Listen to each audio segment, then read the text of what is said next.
Hi, everybody. Some of you were on the last call. Deb and I were on last week, and something rose in the field is the terminology we use. And I said to Deb, let's continue this conversation into this week, which is what we're doing today. In the meantime, things begin to line up. There starts to be a correlate between, sorry, fires of where I am. There starts to be a correlate between what we're paying attention to and things that are rising in the field of creation. One of the ways we discuss this is BDW, something broader, deeper, wider, starts to rise. And so this morning, there's been a series of things that have been happening in our global WhatsApp thread. It's not that thread, I just want to honor it, because a lot of threads are promoting theories or promoting reinforcing what people say outside of ourselves, beyond ourselves. And when this thread started, I didn't know if I was going to keep it, because I've seen a lot of threads on Facebook and Twitter that keep bringing the outside world into our private world in a way that doesn't let human beings have their own thinking and be present to their own experience. And they keep reinforcing a reality that even if it's real, they may not want it. And the power of a human being is that we get to pay attention to what we hold to be real, because everything is real. And whatever we pay attention to is what starts to rise. And then there seems to be some themes that are general, that seem to be happening across the board at a certain level of consciousness. Deb talked a lot last time about that maybe the defining spectrum of a self has something to do with being consciously conscious and consciously aware of something beyond what we're being thrown at, what's being thrown at us in the news or in commentators. And usually that consciously consciousness and our consciously awareness comes from watching larger patterns. I can't believe this. Watching larger patterns. And those larger patterns are like the difference between somebody watching the tide coming in on the shore and watching the waves beyond the tide that are influencing the tide coming in on the shore. So that's the way you can think it. So a whole bunch of things came together before Deb and I entered into this conversation. And that whole bunch of things had me send something out on Facebook and post something in our global WhatsApp thread that basically the BDW, the broader, deeper, wider current that I was watching, as we are in a moment of a devolutionary current, something that devolves us, has devolved us through centuries, actually. Some current of devolution, some current of the way humanity gets fixated on something, usually outside itself, begins to feel despair or morbidity or hate for someone or something. That's all part of a devolutionary current. And some of us that have the experience of being consciously conscious, even for us, we can get caught in it. That's why community is so important. That's why being connected to nature is so important, because in that, as these devolutionary currents sweep through the collective consciousness, there need to be those of us that can perceive ourselves out beyond the devolution as it affects our biology, affects our psychology, and particularly affects our sense of self. So I realize how absolutely perfect this moment was for Deb and I. Really, honestly, people generated by greater powers and forces of creation. They may or may not be entities, but they definitely are currents of creation that operate on behalf of life here. And when we can get swept back up into those currents and we're not caught in the devolutionary current, then we can hold our own. We can stay standing we can get back up on our feet and even have a broader perception of who we are, which leads to archetypes. And over to you, Deb. I want to bridge off of one point. You talked about despair, and one aspect of despair that I've noticed is in the people that can't be mutated, let's say, or have not been able to be mutated beyond a certain point. Despair seems to be a marker of, no, I won't bend past this point. And for other people, I'm not sure, but that's something I've noticed. And let me add to that. No, Yeah. I won't bend past this point, and I pray to God I won't get broken. Exactly. And so there's a lot of imagery in movies. Well, of course, by now you're figuring out how much I like movies and how much I get articulation for certain experiences that I have, or flickers of awareness that I have. And then here comes a movie and I get awareness. So for those of you that have seen Lord of the Rings, when Frodo's crawling up the top of that, what's it called, the tower of something, to drop the ring in, and it really pulls up that experience deep in humanity's soul, that going against all odds to become what it's becoming. And I'm going to bridge over to archetypes from that. I'm going to start with the definitions, just because this trail for me was really fun. This was fun. So I'm hopefully going to impart it to you all. I didn't have any idea of these definitions ever. So let's see. A very typical example of a certain person or thing. That one floored me, and I'll tell you why in a few minutes. An original that has been imitated. A recurrent symbol or motif in literature, art, or mythology. And in Jungian psychology, a primitive mental image inherited from the earliest human ancestors and supposed to be present in the collective unconscious.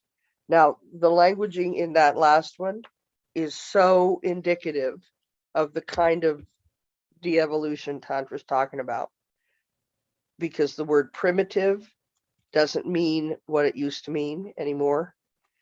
And it means, for in Jung's time, it would have meant something that came before. It would have meant something original roots, original state of being, the ancient knowing.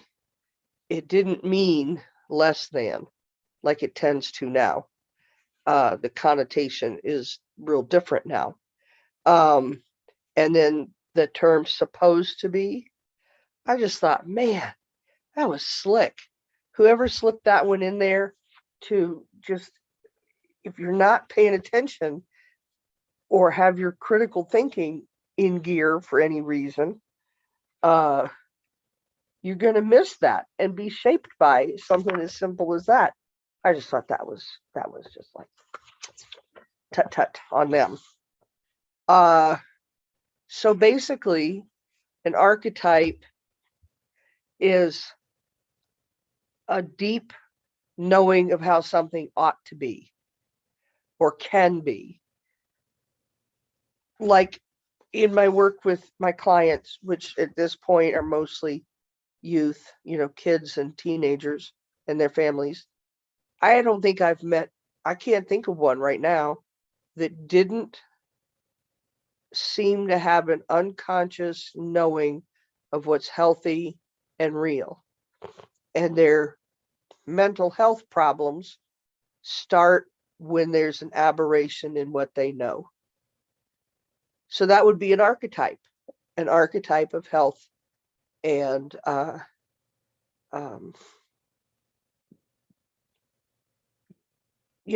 an archetype of health and healthy living and well-being. And well-being. And also the interesting thing, just because you said that about that supposed to thing, or that thing you said, It's like we think of well-being as a vague term, but it's well and it's being.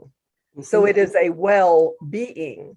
It is not a well identity that is fitting with society. It is a well-being that knows itself. Yep. And that, hopefully you can weave that back in later, because that's like really important. I'll try to remember too. So I really do wish I had read Jung's works directly. I haven't ever. But just as preparing for here, I was so interested in what's filtered into the popular knowledge. And it's so superficial from what he actually meant.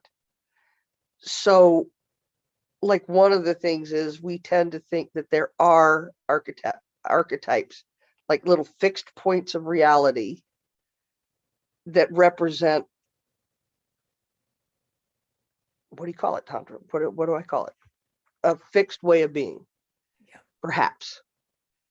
Or a fixed perception model. Like, one of the reasons Deb and I decided to move into this today is you do not realize you have fixed perceptions. It's like a grid that you can only fit in these boxes, you.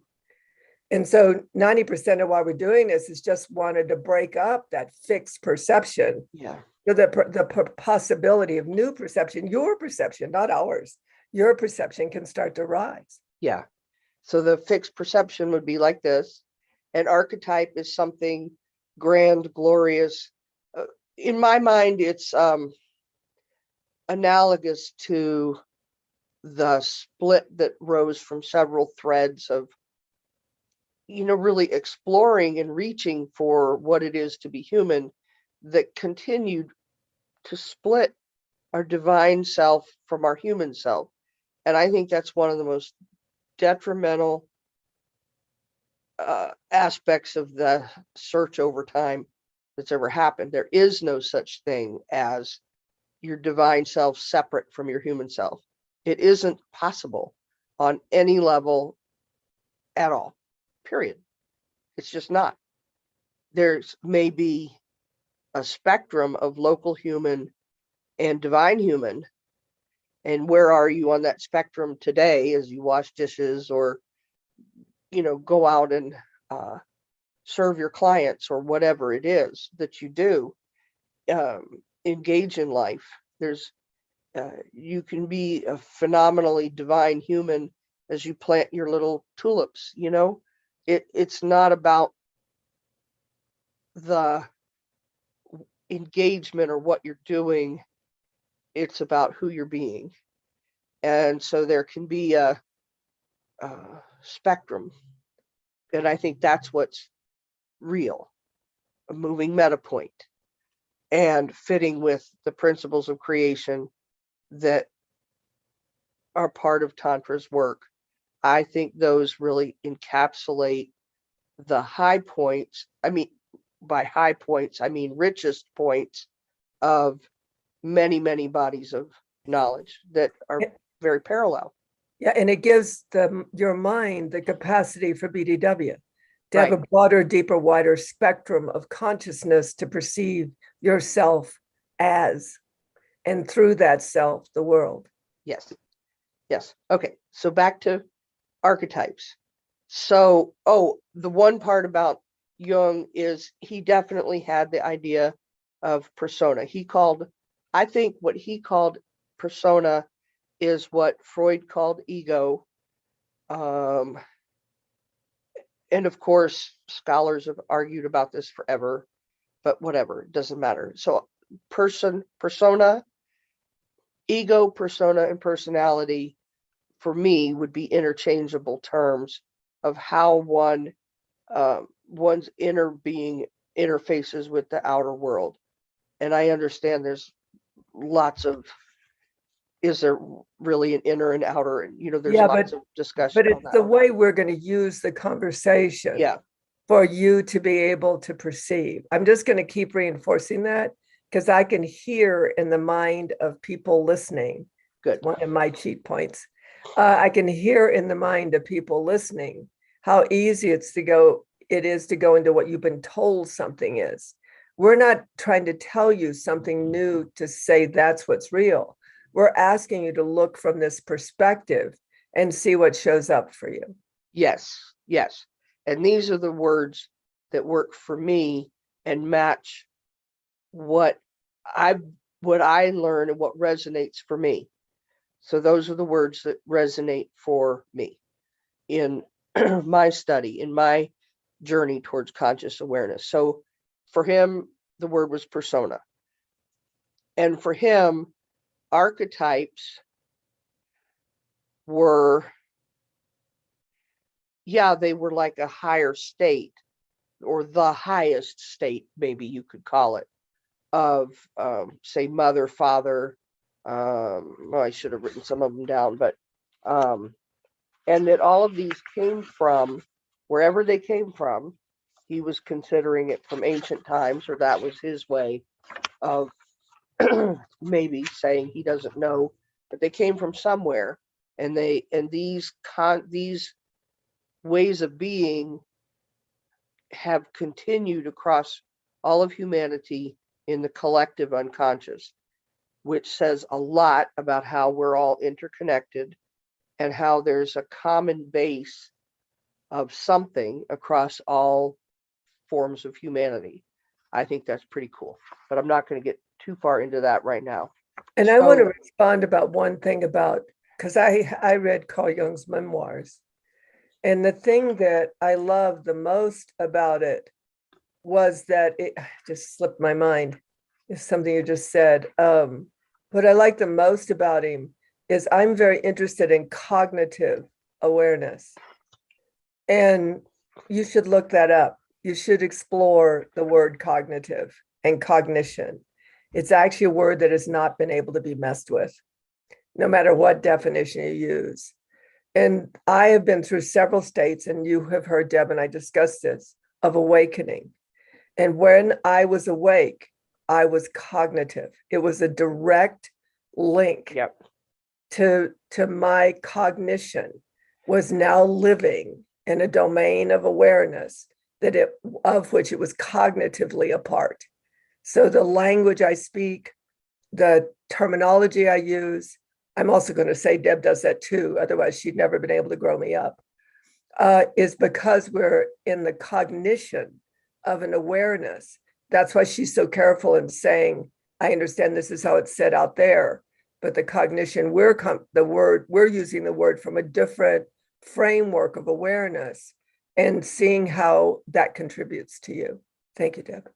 Yeah, and also to honor other forms of thought and to honor that every body of knowledge is a parallel exploration of what is it to be human. I think we're coming up on a time when we can understand. It's like the story of the 5 blind men and the elephant, and one of them says, oh, an elephant is, this long skinny thing with something poofy at the end. Oh no, an elephant is this giant, thick round trunk-like thing, like a tree. Oh no, it's a big wall. Eventually we're going to come and see how we're all contributing to a greater whole of cognition, but that's another conversation. That's a big one. So okay, so back to some of his archetypes. We could list them like ruler, sage, creator, artist. I say mother, father is part of them. Wizard, jester. We have a lot of words that we use as archetypes. One of the cool things is I discovered that how it's filtered down to popular culture is, like I said, as if there are archetypes, like a fixed set of realities that have a bigger domain of being. And he did not mean it that way at all. He didn't consider his conversation of archetypes to be static. And he didn't consider there to be a limited number of archetypes, types of archetypes. He didn't consider that that was true. I think that was absolutely fascinating, which led me to the next piece of logic, just logic. He considered his work to be a starting point. Something gave him these ideas, or it coalesced in his being somehow, and he shared them with the world. He considered this to be a starting point.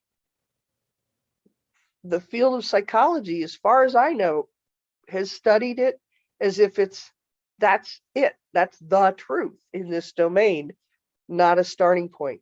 I would be so excited and fascinated to find out if someone would start there and explore. I guess in a way we are starting there actually today, right now. Yep, Deb. So I just looked up archetype because I wanted to see what the root word of arc was. And it comes from the Greek word achim, to begin or to rule, and the word type, which means the type of beginning, where something can begin or something can rule, not rule like dominate over, but to be so strong in us that it overcomes the circumstances of which we are a part. This is why Deb and I have fun, by the way. This is our casual. We're being casual today. Yes. You've never seen us really get serious yet. So, but that leads to the other conclusion that just completely rocked me as I was getting ready for today. In realizing, okay, Jung meant it as a starting point, whatever. Then I thought he meant it as an everyday aspect of our being. Potentially. Again, back to that spectrum, divine human, local human, or which people tend to say local human. The way I've encountered it, and what they mean is flawed human, less than, lower. Let's see if we can get rid of it human. And I don't embrace that relationship to human. And yes, improve on your flaws, get better, blah, blah, blah. That's excellent. But not the way that's presented. So he really meant that archetypes could be drawn on for our daily living. Now, I just thought that was absolutely amazing. Absolutely amazing. And it has so much to do with why people say, oh, I was so-and-so in a past life. And that may have been exactly accurate, but I'm pointing to something else here. I'm pointing to something that people are constantly reaching for. Who am I as part of this spectrum? And then they recognize, because I used to wonder, excuse me if this is too limited, but I'm going to just say this one point. I used to wonder, why does everybody have a past life that's only a famous person or somebody really grand? Nobody ever comes up and says, oh, I had a past life as, the lowest peasant in this feudal system, or this scullery maid, or this unsavory character, or whatever. I don't think I rarely, if ever, heard that. But I didn't get anywhere with that line of thought actually until preparing for this, because it might be true that was one of their past lives. So I'm not saying that. I'm saying it points to that people are reaching for these other dimensions of being. And with what's occurring now, these other dimensions of being can and are beginning to slide into our daily life in a way that can't be undone, ignored, fluffed off. We are figuring out, is the best I know how to say right now, how to incorporate that into our daily life. What is my daily life as an archetypical being? Thank you. An archetypical being. what is my archetypical being? Because there's a lot of people, a lot of engagement around what is that, who am I is that, and so forth and so on, which is phenomenal. And this is the part of the conversation Tandra and I were having before we got on the call this morning. This is really fun. I already forgot where it started, but Tantra said something and I got all excited. When children are little, 3, 4, 5, up to, let's say, 7 or 8, they're constantly figuring out, they're playing, I'm Superman, I'm a fireman, I'm, a unicorn, a fairy princess. They're constantly, and we say, oh, how cute and whatever. The reality is they're experimenting with what identity can be. They're experimenting with who am I as a being on this planet, and using, of course, the images available in, whatever. I mean, it's kind of interesting. Where does a child in Western culture learn about unicorns or whatever? It's sort of interesting where they get some of their ideas. If it's not reflected, there's no job category called Superman out here. So, but there is fireman, policeman, whatever things they draw on. But Deb, I want to interrupt right there, because that stab for is also when that 3-year-old's reflecting the imagery in the outer world that matches something in the inner world. And oftentimes it will lead to, like my brother said, he either wanted to be a lawyer or president.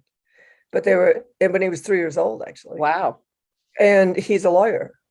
And that it's interesting that these frameworks that can hold us in our culture is this discovery of a sense of self. So my brother, we had a rough upbringing, but my brother has a sense of self, because at 3 years old, he said, I'll either be a lawyer or president.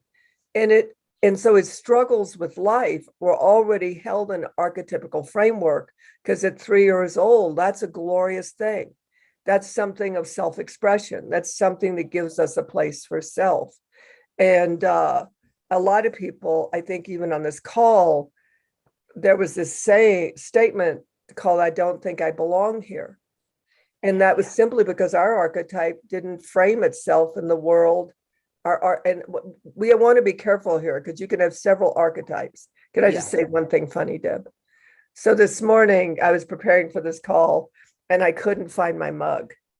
So I was looking everywhere for it. And Steve finally says, the dish is clean. And I said, that's the problem with multidimensionality. It's wonderful unless you're operating in the wrong dimension looking for a mug. So the point is, we're multidimensional archetypes. And the archetypes, if we can get the framework of several of them, and don't forget, you're going to go on with the ages, but if we can get a framework of several of them instead of redacted to one of them, they handle different relationships to reality and different activities in life. Go ahead, Deb. Yep, that's exactly right. Which points to, I mean, how on earth would a 3-year-old know the word lawyer? Even with or president for that matter. And and it doesn't matter if it connects with the so-called adult understanding of president and lawyer. How would a 3-year-old know that word, that concept, that framework? Even watching cartoons and kids have astonishingly more cartoons than they did back in your day, my day as a kid. But anyway, so that it was so fascinating to think that developmentally kids are engaging with archetypes at these very young ages. Then they bump up against reality in whatever their circumstances are. And they have several decisions that they make, mostly unconsciously, about what's real, what's possible, what needs to be tucked away for later. And probably everybody on this call and who may watch later has some version of searching for themselves, like Tantra said, feeling like we don't belong here, whatever. I would say that represents the decisions we made to fold in when we didn't know how else to proceed. Some are lucky enough to not have had that, like her brother who understood lawyer. And there's lots of creativity in those decisions. Then as we come up on the adolescent ages, developmentally, the most important tasks there are to sort out identity as someone who's about to become their own self, separate from their parents, able to launch into the world and start their own little microcosm, if you want to call it that. That's where I started understanding identity as not a fixed thing. It's extremely dynamic and fluid and rich and everything. So then there's another recursion, and it's a lot affected by decisions that got made as younger ages, but it's also those decisions get to be revisited. And Tantra brought up all the kids that are watching the different videos, playing the video games, so forth and so on, which somehow led us to thinking, well, what's the difference between archetype and avatar? And I'm wondering if avatar represents how we can incorporate archetypes into our daily life as one thing. But all these kids, how did you say it, Tantra? I really liked how you said it this morning, that all these kids are exploring their identity as the moving meta point with these archetypes, and how that can get expressed in the world today, not necessarily because of what roles and configurations already exist, but what can be made to exist. Like I'm thinking of Liana. She invented stuff right, left, and sideways. And it didn't fit this conceptualization, invent it and change it so it fit. And I think that's a lot more typical of young people. Did I get it close to how you said it, Tantra? Let me say two things. I'm not recommending you watch this series, but it's called The Strangest Things. It's in season 4. I've watched every one of them. And the reason I've watched them is because these kids fought a monster because they played Dungeons and Dragons. And so every one of them had their avatar. They had their archetype. And particularly the last one, season 4, it's fascinating because this kid that is like the organizes the Dungeons and Dragons game. But I mean, you have to be faithful. Just like in the old mystery schools, you did not show up. You did not show up for playing the game of the greater systems of reality. You just did not do that.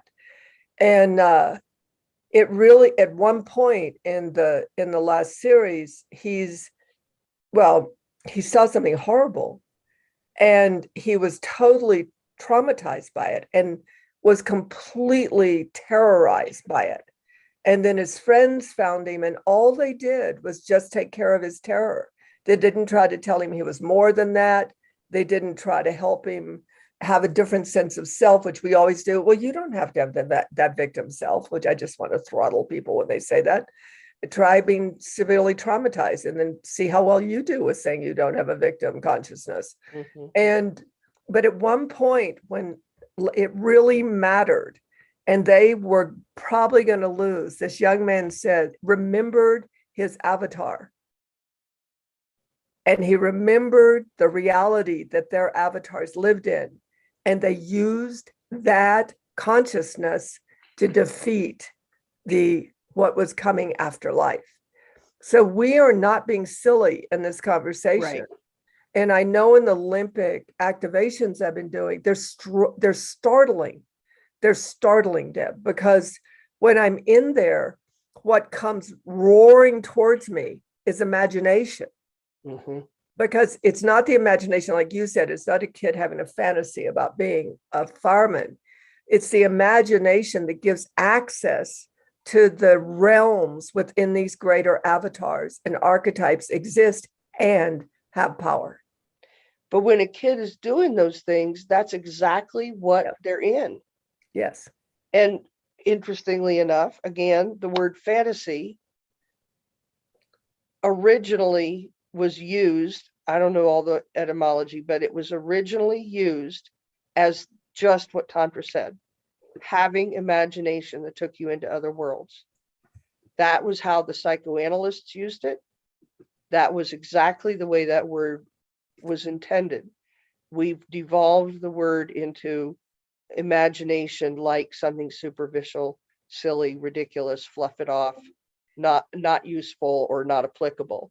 It's been It's so devolved sad. into ignoring a fundamental part of ourself. Yes, that's exactly right. And I really want to reiterate what Tantra just said. Because when we started this, we both had a sense of Tantra put words to it, but that this is very sacred. I realize I'm getting all excited and I tend to talk fast when I get excited. But I'm excited because these things are real and because we have a place to articulate them with you. These things are real. And both Tantra and I were present to that this may be a pivot point for people gaining conscious awareness and some ability to articulate what's going on for them so that they could bridge into a different understanding of themselves. Identity is something that evolves over time. You will have many recursions of identity. You already do. If you took a slice of your life this minute, you have one identity as teacher, corporate exec, mother, father, whoever you are, you have several. You do not engage and present yourself, the same with your intimate family as you do with your colleagues at work or different dimensions of your life. You just don't. So you already have several identities existing at once, and components of personality, because I don't think identity and personality are separate. They're distinct but interrelated. So you have all this like a dodecahedron informing different components of your being. And you may have to draw on the avatar or archetype to get through your corporate meeting. It doesn't mean you have to dress that way or talk that way, but you tap it, or as you change, get older, have different life events, your identity is just gonna shift. The events and interactions with everything informs your choices of who you're going to, how you're going to present, who you're going to be, what is well-being, and being well. It informs all of that and allows you to have more say in your own existence. Doesn't mean it's not challenging to figure out, how do I express that? What does a living room of Superman look like?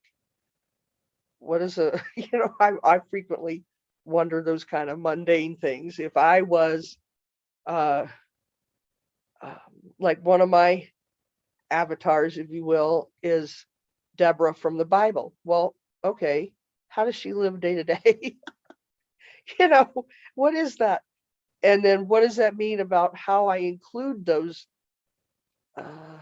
ways of being in the different dimensions of my life. I do think about that. And I don't have any answers. But what has occurred is there's a lot more elasticity available to me.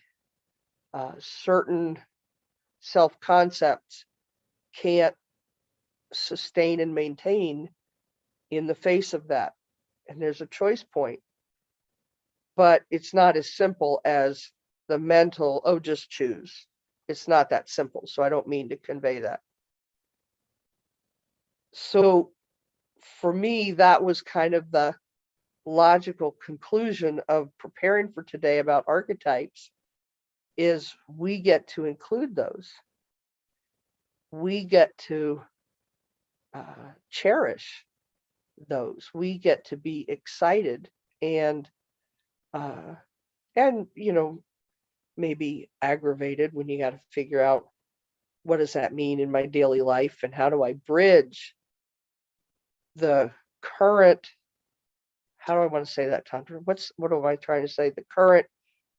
I'll respond to that in a minute, Deb, but don't Okay. leave out depression, because depression can really come on when the self is rising. Mm-hmm. And we mistake it as a condition that we should get rid of so we can get back in the fold. Yeah. So I think I don't know why I'm having trouble finding the right words, but there's a bridging. I think, let me speak a minute, because I think Okay. you're crashing into my brain. Okay. As usual. So it feels like a non sequitur, bridging off what Deb said, but I want to really address the word devolution. There's always been a point at different stages, regardless of the story, in the evolution of a human being. And Deb, after I get through, I'd love for you to say the psychological terminology to this, because every human being has a devolutionary moment or moments in their life too, in circumstances, in the face of circumstances. But we're in a collective current now, whether we like it or not. I'm watching so many people, including myself, people includes me, trying to segment off again. Oh, I remember how you do this. You just segment off. You just ignore everything going on.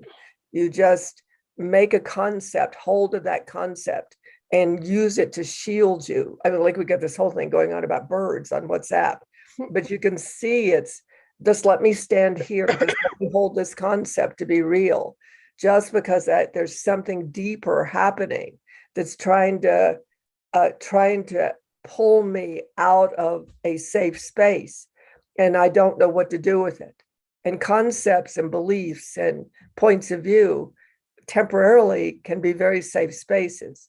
The problem is when you get caught in a devolutionary moment, one of the ways you can explore this is the 100 Years' War in Europe. It completely changed the psychology of human beings. Being in a war for 100 years, completely changed how people perceived reality. There was always danger. Always.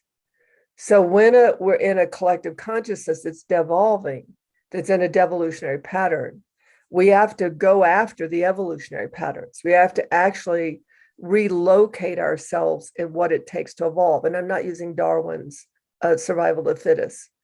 I'm talking about the metaing into the next greater whole. And what's so timely for this conversation that Deb and I are having, and hopefully you're having in your own noggin, is that what rises in a devolutionary pattern is the deeper evolutionary patterns that allow human beings to evolve into a greater whole. So they come together. That's actually the power of duality. You can't have one without the other. And so as devolution occurs, evolution has to occur, because it's the way the mother put it together. It's the way the planet put it together. So one of the key factors in what Deb's addressing is, if we can actually consider exploring an avatar nature, not our avatar nature, because that puts you back into the box of objectification. But if we can explore an avatar or an archetype nature in ourselves, this actually is like, you ever climbed a cliff and you have to hammer these things, handholds to get yourself up the cliff. Well, even considering yourself as having archetypical patterning and that you're part of a larger whole that archetyped itself in human consciousness, even that's like putting those nails into the cliff wall that lets us pull up the cliff into the next greater whole, while everything that is no longer able to move forward is devolving into oblivion. So that's what I want. That's the larger version of what you were speaking to. That's what was coming to mind. Yeah, thank you. Thank you. Yep.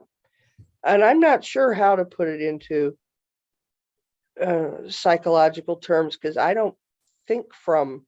Yeah, but when a human being comes to you, Deb, and you can tell they're caught in a devolutionary pattern, like you shared with me, like where nothing's working for them, where all the support structures actually are working towards their insanity, not their sanity. That's what I'm talking about. What do you pay attention to? What do you? Okay. Yeah. That's really interesting, because I can frequently tell, I don't know how, but I can frequently tell when let's use depression. That's a good one. Or anxiety, actually. I could do it both ways. I can often tell when depression represents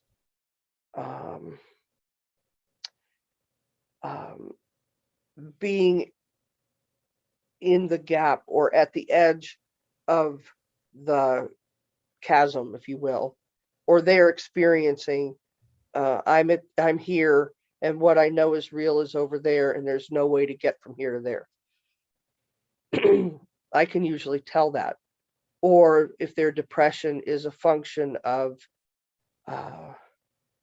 having been shaped beyond, how do I say that?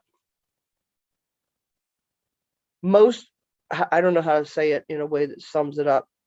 Most times, even though that's not how it would be reflected in traditional psychology, my experience of depression is what Tantra said, that there's a reaction to being blocked from the accurate expression of self. And that comes in so many different ways. Anxiety is a very similar phenomenon of understanding that there's something authentic to who I am, but somehow I'm forced into a different mold. And that's why you can often see depression and anxiety occurring at the same time in a person or alternately. And that's also why some people respond with, they might be diagnosed with an anxiety disorder, someone else with one of the depressive disorders. But it's tricky because it depends on where they are in the conscious awareness of their process and what are the configurations of that have led to that blockage, whether it's a traumatic experience or what their family's like as they grow up. And it just really depends as to where you get your leverage from to start. Does that respond to what you were asking, Tantra? It does, because we've taken therapy and you even did it. And you said, well, I don't really operate in the psychological model. But actually, for me, you're more psychological than most, because you know that the psychological means the development of the psyche. Yeah. And you can't be in the development of the psyche if you're not aware of the human spirit and the human soul. Mm-hmm. If you're not aware of that, there is something within a human being that knows itself and that it lives to know itself and to its own self be true. Mm-hmm. And Deb, you work with very disassociated people, and I've seen you let them have that glimmer of self-awareness. So that's one recursion on the spiral. And then the next recursion, which a lot of us have been confronting for years, is we have a self-discovery that doesn't really fit in the paradigm of the world we were born into. We seem to be paying attention to something goes beyond that, expands beyond that. And we basically get beaten down because you can only hold, that's why community is so essential. And unfortunately, community has become a source of belonging where the need to belong often has you devolve your own values. But if you're involved with a community that operates on behalf of self-awareness, self-awakening, where the unique and essential aspect of every human being is honored, like ancient traditions, then there's a safety in that for the psyche to develop itself, because it has a place to develop itself. And it's very hard for this mind of a human being, which is the mind of the psyche, the mind of the soul. It's very hard for the mind of the soul to develop itself because we're not designed to be isolated from each other. So that I want to say. The other thing I want to say is I watched last night, I don't watch Viking movies because they trigger a lot of memory in me. And I know I was a Viking. And a powerful, I was not powerful in like eyes, but Vikings really had to be powerful to be who they were. They had rules, that like honoring death and knowing that they were always on the edge of death. But they're in this series, it's Netflix. I was really stunned. It's called Valhalla, Viking Valhalla. And they actually went back into history, and they literally have mapped out really fundamental parts of history that they've made into a historic fantasy.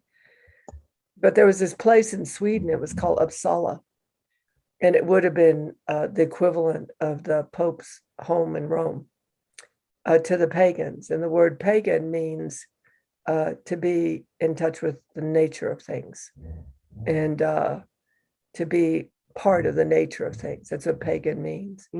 And it's literally the psychological war between the destruction of the pagan consciousness in Britain and the Christian consciousness. And it was bad. It was brutal and horrible. And so we're moving through the aberration of archetypes because the Christ consciousness is pure and beautiful. And one scene in this series, the young man is aware of another archetype of consciousness because 3 events happened, like who became his wife lived when she shouldn't have. And he was not hit by an arrow when he should have been. And it was after this little girl had given him a cross when he should have died where he was and been discovered by the enemy. But he was also pagan. And so it's the story of all the different gods that in this one, the lead, he's made a place for all these different archetypes of divine natures, just like the Indian culture does. You know, you don't have one God in the Indian culture. And they made all these archetypes a place for them to draw from to face what they call Ragnarok. And Ragnarok is the devolution of a world. That in that frame at that time, they felt that they were in Ragnarok, which is literally the destruction of a world, of the fundamental elements of creation. Well, to that element, we are probably in Ragnarok now. And Uppsala has been destroyed. And deeper natures of consciousness have been destroyed. And if you want to get caught up in why, I don't think it's going to do much good. If you're going to get caught up in maybe there's something in me to restore, maybe there's some archetype of self that would even help me make it through my day. I mean, you don't have to be as broad-banded as I am, but even something to make it through my day. So every one of us at every level we're operating, every time we put that back together, anything, just like even like what kind of mother would I like to be? Because that archetypal nature will rise in you, because it isn't your mental mind doing that. It's some sense of self that rises about what kind of mother you'd like to be. And then you get on the battleground, but yeah, but they don't say that's a mother. Yeah, but. And, and I was, when my kids were young, my 2 kids, they were 3 and 4. And I had to admit to them that they weren't my priority, that I was really sorry, but that I really came here on a mission. And I didn't want them to be, I wanted them to be informed. And both of them said, oh, geez, mother, we already knew that. And they still do. So this is a deeply meaningful conversation for me. And I have lived with this with Deb for probably a lot of years. And this isn't a conversation we only started 2 days ago. We've been in the evolution of the possibility of humanity returning to itself since the day we met. Anything for you, Deb? And then I'm going to go over a few minutes. I want to discuss something with the people.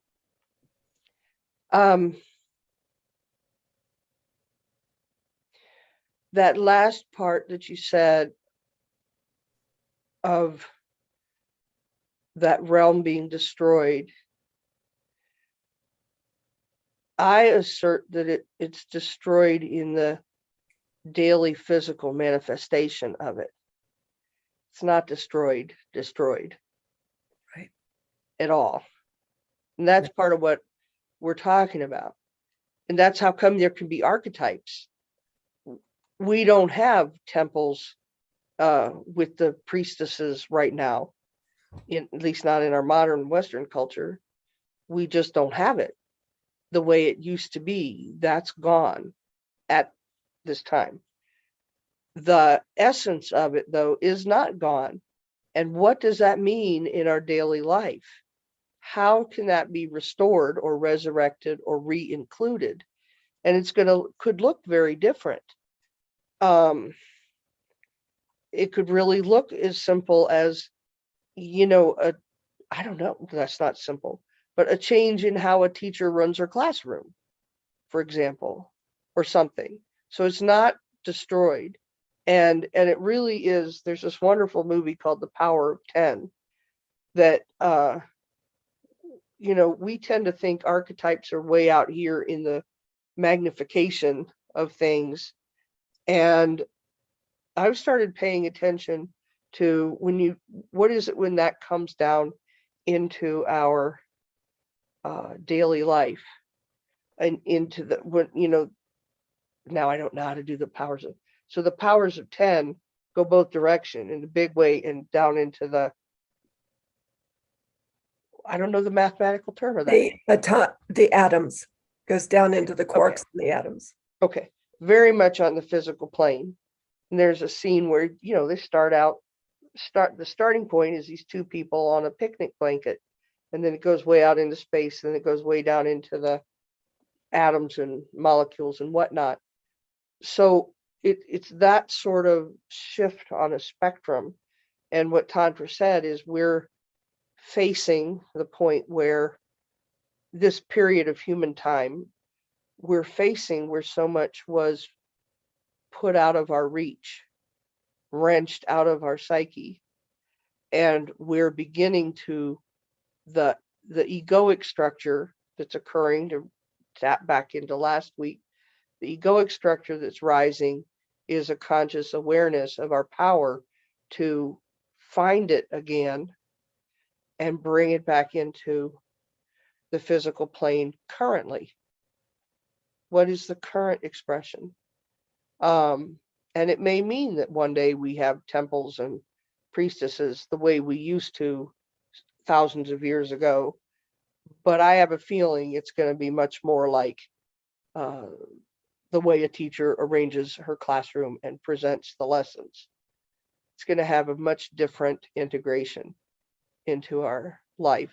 And we have that power. We're finding out we have that power right now. Right.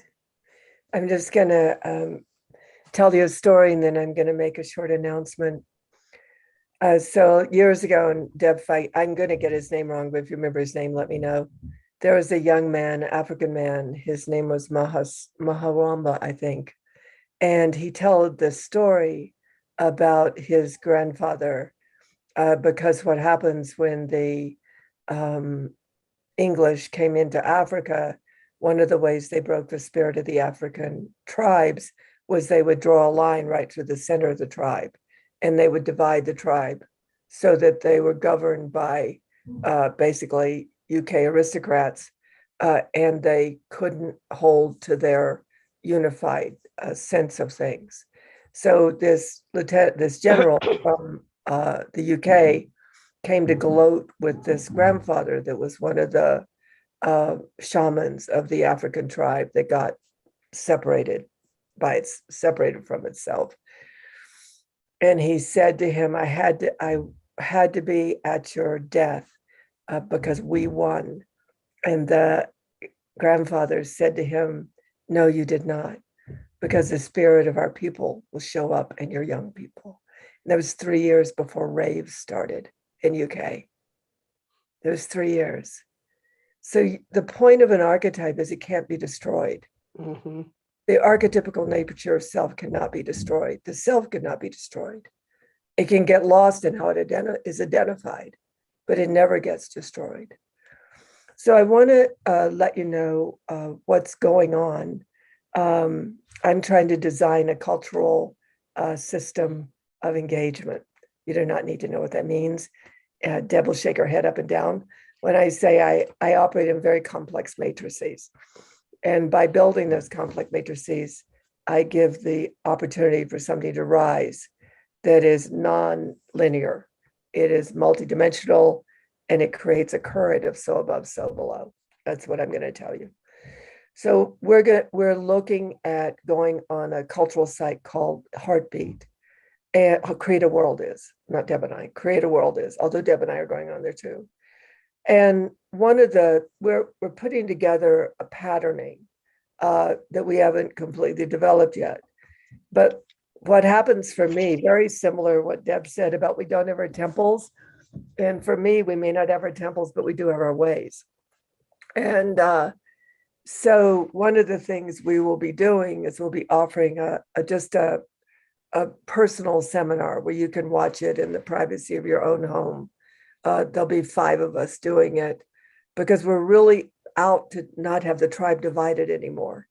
So you might say we're listening to the grandfather, and we're taking the lines that separated us and bringing us into a new patterning of collective consciousnness.